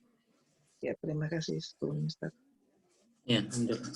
Pertama tadi mendahulukan Allah SWT, artinya kebaikan kita kepada Allah SWT diantaranya dengan memberikan hak Allah SWT. Hak Allah misalnya untuk tidak disekutukannya, tidak menempatkan orang lain pada posisi Allah SWT. Ya, tidak meminta kepada selain Allah SWT misalnya. Artinya mentauhidkan Allah SWT, mentaati Allah SWT. Dan maksudnya mendahulukan adalah meskipun misalnya orang tua kita meminta kita untuk misalnya kasus ekstrimnya sampai meninggalkan ajaran Islam, ya, maka tidak bisa, karena prioritas pertama adalah Allah SWT. Itu maksudnya di situ. Jadi berbuat baik kepada Allah adalah dengan memberikan hak Allah SWT sebagai ilah, sebagai Tuhan, dan itu tidak bisa diganggu gugat oleh siapapun. Tidak ada yang bisa lebih berhak, ya, untuk mengambil hak itu, hak Allah Subhanahu Wa Taala. Bahkan dalam kasusnya termasuk ibu, ya. Ada salah seorang sahabat kan yang di zaman Nabi kita Muhammad SAW, akhirnya ibunya tidak setuju dia ikut kepada ajaran Nabi Muhammad SAW. Sampai ibunya itu bernazar dia tidak akan makan. Kalau ada ikhwah atau yang kenal nama, yang hafal namanya, kebetulan saya tidak keluar namanya. Mus'ab. Siapa? Mus'ab bin Umair. Mus'ab bin Umair, ya mirip juga, tapi kasus ini bukan Mus'ab. Oh, oke. Ibunya akhirnya tidak makan sampai sakit, ya, sampai mau meninggal. Ya. Akhirnya sahabat ini datang, kemudian ternyata ibunya masih meminta. Awalnya ibunya senang, wah alhamdulillah nih, ya mungkin bukan alhamdulillah ya, wah anak saya ternyata akhirnya datang juga, sukses ide demonya itu. Akhirnya ketika datang, anaknya diminta tetap menjauh dari ajaran Muhammad SAW. Anaknya itu, sahabat ini mengatakan, wahai ibu, ya, seandainya ibu punya 100 nyawa dan keluar satu-satu nyawa itu di depan saya akan tetap berada pada jalan Muhammad SAW. Ya. Ini maksudnya tadi, Allah tetap nomor 1 sebagai prioritas. Tapi ajaran Islam mengajarkan tetap kita menyampaikannya itu dengan baik, ya. Menyampaikannya dengan baik meskipun ada pertentangan dari orang tua. Tapi setelah itu, setelah Allah, barulah haknya adalah orang tua. Ya, haknya adalah orang tua dengan urutan seperti tadi. Lalu kalau misalnya Ukti Magdalena mau memberi kepada orang tua, yaitu alhamdulillah sebuah kebaikan, ya. Bahkan kadang orang tua itu meskipun sudah terpenuhi, ya, ketika pemberian itu dari putra atau dari putrinya itu, ya, yang saya dengar infonya dari orang tua, ya, itu nilainya beda, ya, nilai rasanya itu berbeda. Meskipun dia mungkin sudah cukup secara keperluannya, tapi nilai rasanya beda. Mungkin perhatian, bentuknya perhatian, ya, yang nyampe ke mereka itu perhatiannya, gitu. Dan itu pahalanya besar, ya, karena kembali dalam Islam membuat orang lain senang itu besar pahalanya. Idkhalus surur, ya, memberikan kegembiraan kepada orang lain, ya, itu hal yang baik. Lalu kalau kasusnya tadi tidak nyampe, ya, bagaimana kalau tidak sampai, ya, maka sebisa mungkin, sekuat mungkin kita berusaha agar bisa nyampe. Artinya dalam bab ikhlas memang kita diajarkan, pokoknya saya sudah berusaha, nyampe nggak nyampe, apakah dia benar atau enggak, ini dalam kasus yang sering dijadikan contoh, misalnya memberi infak kepada yang minta-minta misalnya. Lalu orang bilang yang minta-minta itu sebenarnya kaya di kampungnya. Nah, bagi kita sudah ikhlas, dia sepertinya butuh, maka saya kasih. Walaupun ternyata dia pembohong, tapi urusan kita adalah kita ikhlas memberi. Karena apa? Karena kita tidak pada posisi bisa menguji, bisa mengecek, ya, apakah ini benar-benar pengemis atau bukan. Nah, dalam kasus yang tadi, ya, tentu ini hanya contoh, ya, saya tidak membandingkan orang tua seperti pengemis, tapi hanya contoh, kalau memang ada kemampuan untuk mengecek macetnya di mana. Sudah saya kirim, kok tidak nyampe, nah, itu kalau ada kemampuan tentu perlu dicek, ya, perlu dicek. Dan mengecek ini kembali niatnya juga sebagai bentuk nasihat lah, ya. Karena kan kasihan kalau ada saudara yang sampai dia kalau pakai bahasa kasarnya, mengkorupsi sesuatu yang bukan haknya, kan kasihan. Artinya mungkin kita bisa mengecek, tapi dengan niat ingin mengingatkan. Jadi uang yang harusnya untuk ibu, misalnya, kok bisa malah dinikmati oleh saudara-saudara yang lain, misalnya, ya. Ini sekedar contoh aja. Maka sebisa mungkin dikejar siapa, nyampe mana uangnya. Karena apa? Karena kasihan juga orang itu, ya, kalau dibiarkan seperti itu kasihan, dia menikmati uang yang bukan haknya. Satu, dia kasihan, kedua, ibu juga kasihan, ya. Karena sesuatu yang menjadi haknya tidak nyampe. Kalau kita punya kemampuan, kita berusaha sebaik mungkin agar itu bisa sampai. Jadi ditelusuri aja dengan niat baik, ya, bukan mau membuat ribut di keluarga, tapi dengan niat baik bahwa kasihan juga orang yang mengambil hak ibu, ya, karena dia makan uang yang bukan haknya. Ya, makasih Pak Kang Hadi. Dari tadi Sa'ad bin Abi Waqqas, ya, Sa'ad bin Abi Waqqas, ya, salah satu di antara 10 sahabat yang dijamin masuk surga. Ini yang dikisahkan tadi, yang ibunya sampai bernazar, ya. Tapi jawaban Sa'ad luar biasa, ya, seperti itu. Seperti itu, Ukti Magdalena. Jadi kalau memungkinkan untuk telusuri dengan tadi niat kita untuk memperbaiki, ya, agar sampai ke ibu. Dan bisa disampaikan ke ibu kalau saya sebenarnya sudah ngirim, ya. Karena bisa jadi meskipun nggak nyampe, ibunya tetap senang karena tetap mengirim. Itu saya pikir umumnya, ya, apalagi ibu biasanya tetap senang dengan ada kabar niat baik seperti itu, meskipun nggak nyampe, apalagi kalau nyampe, ya. Wallahu a'lam, mungkin seperti itu, ya. Semoga menjawab. Maaf Ustadz, misalnya keluarga kita tidak dekat dengan kita secara fisik, ya Ustadz, ya. Jadi misalnya sedangkan mereka sepertinya dalam keadaan yang ya mungkin kita juga masih berkekurangan, tapi mereka juga kekurangan Ustadz, tapi ada niat untuk membantu misalnya. Nah, manakah yang lebih baik kita utamakan dari pihak keluarga dulu yang jaraknya itu misalnya berbeda pulau, atau dengan tetangga dulu Ustadz? Soalnya kayaknya tetangga selalu minta Ustadz. Misalnya setiap pagi datang, Bu pinjem gula, Bu pinjem ini, saya bilang jangan bilang pinjem, kalau mau minta aja, saya bilang gitu. Kebetulan alhamdulillahnya saya keluarga nggak ada yang suka manis Ustadz. Iya, karena kita sudah manis. Gitu. Jadi iya Ustadz. Jadi misalnya pinjam beras atau segala macam gitu. Terus kadang-kadang iya Ustadz. Padahal mereka lebih mampu daripada kita. Mereka punya rumah sendiri, sedangkan kita ngontrak Ustadz. Nah, manakah yang lebih baik dibantu mereka itu, ataukah dari misalnya saudara kita yang sekandung Ustadz misalnya, dan orang tua kita, mereka dulukah atau ini tetangga ini dulu? Terima kasih Ustadz. Nah, jawabannya tentu orang tua dulu, ya. Tentu orang tua dan kandung itu lebih berhak, ya. Tetangga iya tanya, apalagi orang tua lebih berhak, apalagi statusnya mereka pun lebih berkekurangan dibandingkan dengan tetangga kita. Jadi itu jelas kalau bisa kita dahulukan kepada keluarga kerabat inti kita, mereka lebih berhak mendapatkan kebaikan dari kita.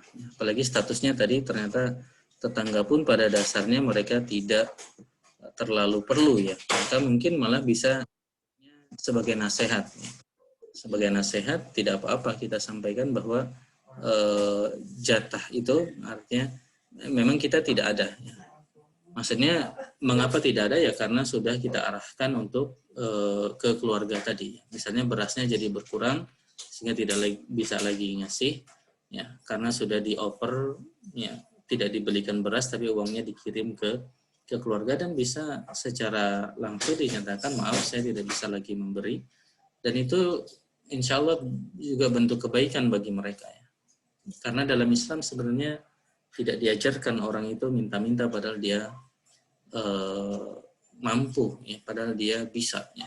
Jadi ini juga bentuk pelajaran bagi tetangga tadi, bagaimana supaya dia pun ngerti, ya, agar dia tidak keenakan, artinya dalam artian ya karena ajaran Islam pun mengajarkan kita untuk mandiri, ya, tidak minta-minta, ya, apalagi kita bisa, ya. Begitu. Seperti itu mungkin, Ukti Magdalena. Iya Ustadz, ini ada teman, ya. Jadi teman ini punya suami Ustadz, suaminya ini tidak bekerja, yang hobinya main judi Ustadz. Jadi berapapun uang itu pasti habis. Jangankan ini, misalnya istrinya sedang bekerja Ustadz, itu beras di rumah pun bisa dijual, gitu Ustadz. cuma untuk berjudi. Perabotan juga dijual. Jadi kalau istrinya pulang tuh kadang-kadang udah nggak ada lagi beras, nggak ada lagi, kursi aja udah nggak ada gitu. Kadang-kadang. Iya. Jadi misalnya Ustadz, sedangkan pihak keluarganya dia ini suka minta Ustadz, maksudnya pihak dari keluarga si suami dan dia sendiri juga harus membantu keluarganya Ustadz. Nah itu di antara itu semua, manakah yang harus didahulukan? Sedangkan suami kan satu rumah statusnya Ustadz. Mereka belum punya anak. Ya Ustadz. Ustadz penjelasannya. Ya, sebagai suami memang memenuhi kebutuhan berdua ya. Tapi yang tadi disampaikan kan sebenarnya sudah bukan kebutuhan, itu sudah hal yang bahkan ya sebuah keburukan ya. Karena dia gunakan untuk hal yang tidak bermanfaat. Bukan hanya tidak bermanfaat, itu malah dosa ya. Digunakan untuk judi. Dan bahkan kembali ini penyakit judi itu bukan hanya orang yang punya duit, malah tadi ya, yang tidak punya duit dan ngambil serampangan dari barang yang ada di rumah itu udah jadi penyakitnya. Setan sudah memberikannya kenikmatan, kelezatan dalam berjudi itu. Dan mungkin sebisa mungkin ya, diberikan nasihat atau dimintakan orang yang kira-kira bisa menasihati suaminya untuk tidak lagi seperti itu. Apalagi bisa diajak diskusi kepada suaminya. Kita ini, ya mereka berdua, pada posisi yang diperlukan pertolongannya oleh kedua belah pihak keluarga. Sehingga ya harusnya kita lebih serius untuk bisa menolong keluarga istri maupun keluarga suami. Jadi kalau kita diharapkan oleh keluarga, tapi kita sendiri malah tidak benar dalam prioritas ngabisin duitnya, ya, apalagi dihabiskan untuk hal yang seperti itu, ya tentu musibah. Ya. Artinya mungkin yang perlu diperbaiki pertama adalah dosa yang tadi, yang judi tadi, bisa disampaikan sebaik mungkin ya oleh istrinya pada suaminya, atau meminta orang lain yang kira-kira bisa menasehati suaminya. Dan ya itu yang utama, karena kalau sudah dipakai habis ya bagaimana mau ngasih ke yang lain ya. Bagaimana mau ngasih yang lain. Kalaupun dia punya untuk dikasih, maka yang wajib dia kasih untuk suaminya adalah hal yang standar, hal yang kalau memang dia bisa memberi ya minimal keperluan wajibnya seperti makan. Tapi di itu dia bisa, bahkan istri dia bisa pergunakan uang yang memang haknya ya. Dia bisa, boleh saja bagi dia ya, menyerahkan itu misalnya ke ibunya ya, karena itu uangnya dia sendiri, uangnya istrinya. Wallahu a'lam. Hanya yang sepertinya perlu diberesin adalah hubungannya dengan suaminya. Artinya kondisi bagaimana mereka berdua merencanakan keluarganya. Artinya mau apa ini ya? Apakah mau begitu terus? Tentu ya sangat bahaya ya. Apalagi kelak mereka punya anak ya, itu akan lebih berdampak lagi pada anak-anaknya. Wallahu a'lam. Dan ya karena teman mungkin bantu mendoakan. Ya Kang Isa, Afwan. Oke. Ya, baik. Mungkin karena udah jam 9.40. Ya, Afwan. Mungkin kita tutup dulu ya, mungkin kalau ada karena yang lain juga mungkin sudah ya, malam ya. Alhamdulillah. Baik, kita tutup dulu ya. Jazakallah khair kepada Ustaz Topan. Malam ini kita alhamdulillah mendengarkan hadis arba'in yang ke-12. Semoga dengan mendengarkan syarah dan pembahasannya kita bisa meningkatkan kembali hal-hal yang menjadi kewajiban dan juga hal-hal yang sunnah, dan memberi lebih dari hal-hal tersebut agar bisa menjadi pribadi yang bertakwa, yang ciri-cirinya adalah meninggalkan hal-hal yang tidak bermanfaat bagi ya.